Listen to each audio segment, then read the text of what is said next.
In this tutorial, we're going to be looking at the sequencer and the movie render queue within Unreal Engine. In the previous lesson, we looked at the high resolution screenshot capture, which, to be honest, doesn't look too great. We've got a bunch of jaggies running down the edges of our Super Meat Boy, which we can improve. There's a bunch of other things that we can start doing as well, such as adding cameras to our scene, which is going to make the world of a difference. I know this doesn't fall 100% under game development, but it is a very important skill to have. Using the sequencer, you can create cutscenes. You can even create in-game animations. With the movie render queue, we can export these things at a very high quality, which you can then show to people or even use as offline cinematics or trailers for your game. Let's understand a bit more about the sequencer first.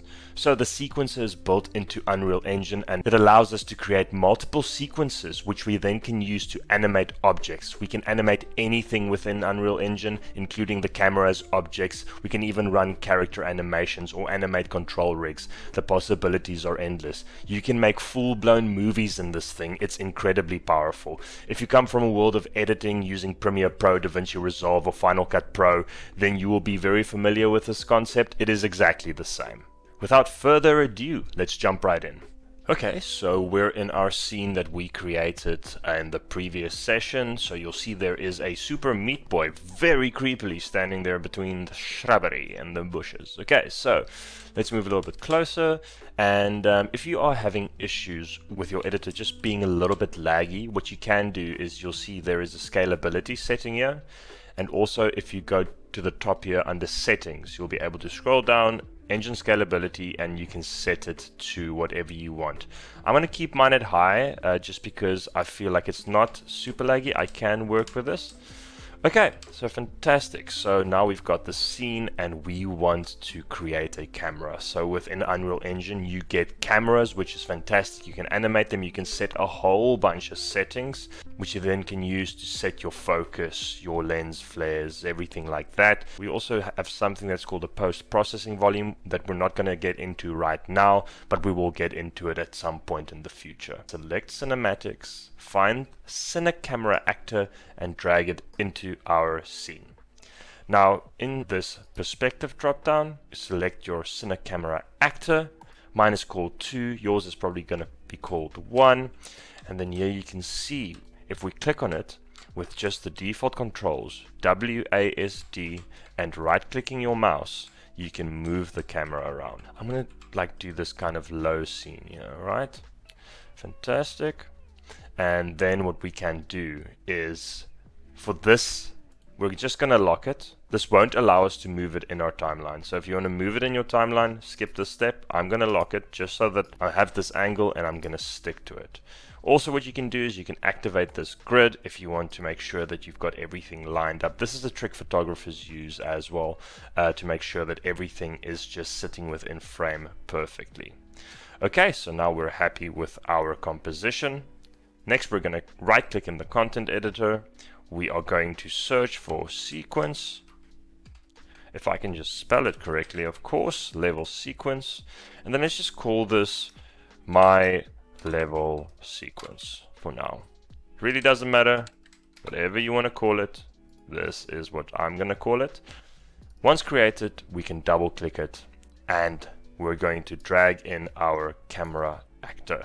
Now what this red thing means here is this is how long this render is going to be. So this is frames, so this means it's going to be 150 frames at 30 frames a second, which means that's going to be 5 seconds long. Quick math. Generally when shooting movies you want to drop it down to 24, but we're just going to do stills now, so it doesn't really matter. I'm going to leave this here as well. I'm going to show you why, and it's something that we're going to set in the movie render queue in a little while.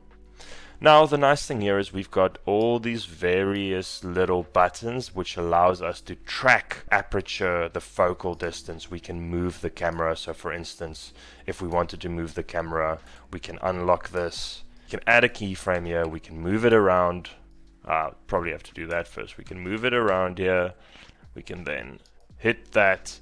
And then we'll see this camera moving all along the keyframes that we've set, which is pretty cool. I'm just going to undo what I've just done, and I'm just going to leave my camera as locked. So let's just see if it is in fact locked. There we go. That is our sequence done. I'm really happy with how this looks. If we want to just toggle the focal settings a bit, we can do so by going into your camera, going under the focus settings. We can eyedrop our Super Meat Boy.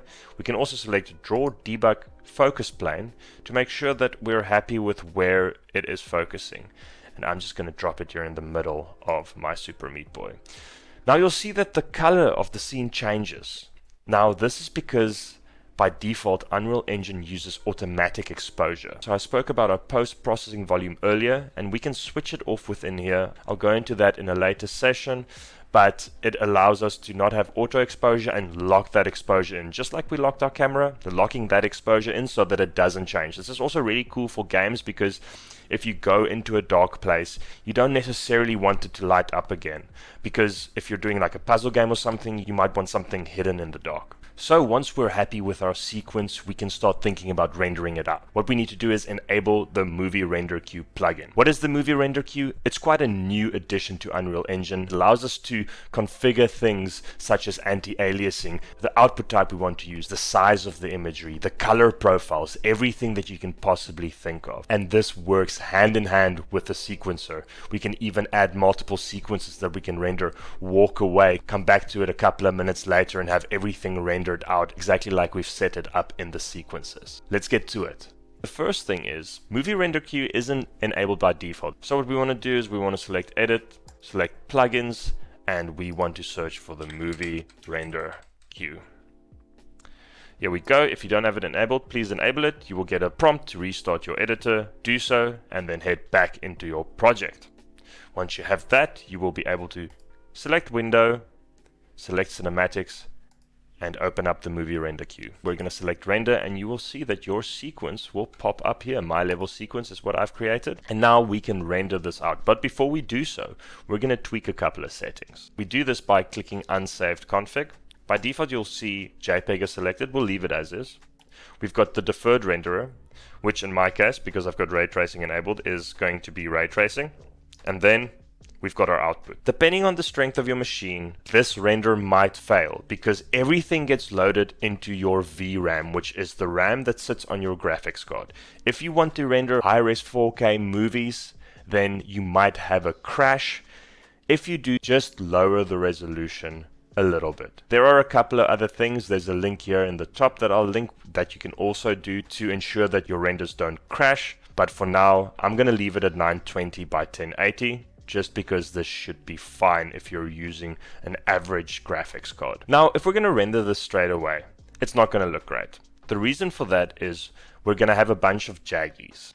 Jaggies essentially are little pieces on the edges of our objects where the renderer has to decide, is it going to fit into this pixel or this pixel, and then it kind of has to make a decision, and when that decision is made and it places it into a certain pixel, with one single render, you're going to have like pixels that's not lining up perfectly, and it kind of creates this kind of weird step situation, right? Now, we can fix this by adding anti-aliasing. If you're a gamer, you might have heard of anti-aliasing, and we can actually add this to our render pipeline. And here we have our anti-aliasing settings. We've got spatial sample count and temporal sample count. For now, what we're going to do is we're going to select override anti-aliasing. This is any anti-aliasing set up somewhere else in your project so that we can have full control. I'm just going to set this to 10 and I'm going to set this to 2. So what this is effectively going to do is this is going to render 20 steps for each single frame to take the medium of all those little jaggies and edges and smooth it out for us. It's going to take a bit longer. The higher you crank this, it's going to take even longer. You're going to get more accurate results, but for now this should be fine. Now that we've got our anti-aliasing set up, what I referred to earlier when I said we don't have to cut the timeline shorter, there is actually a setting within our movie render queue. And if you click on output, you scroll down to frames, you use custom playback range, we can set which frame we want to render. And for now, we're only interested in that first frame. We are going to press accept. Now, if you follow the steps correctly, we are ready to render by hitting the render button. Now, you will see a pop-up jump atop your screen. And there we go. It's rendering. Once done, we will go into our project directory. For me, it was under my D drive. And then in your project, you will see a folder called saved, movie renders, and There is my render. Now, if we compare this to the high quality screenshot, we will see that there is a massive difference in quality. So what I'm going to do is I'm just quickly going to take a high quality screenshot. I'm even going to crank this to like 4 times the size, right? Just so that like I can prove to you that even though you crank up the size, it doesn't matter, you're still going to have those jaggies. So what you'll see here is all these little jaggies. If you look very closely, you'll see all these jaggies that has been fixed by our anti-aliasing in our movie render queue. Let's have a look at them side by side and you'll see the difference. Even the lighting looks different. I know the angle is slightly off just because it didn't render from the camera, but you can see the massive difference in lighting, in everything. And now you've got this really high quality thing that you can show to people, which is pretty cool. This marks the end of the 3rd episode within my tutorial series. And as always, happy game development. See you in the next one.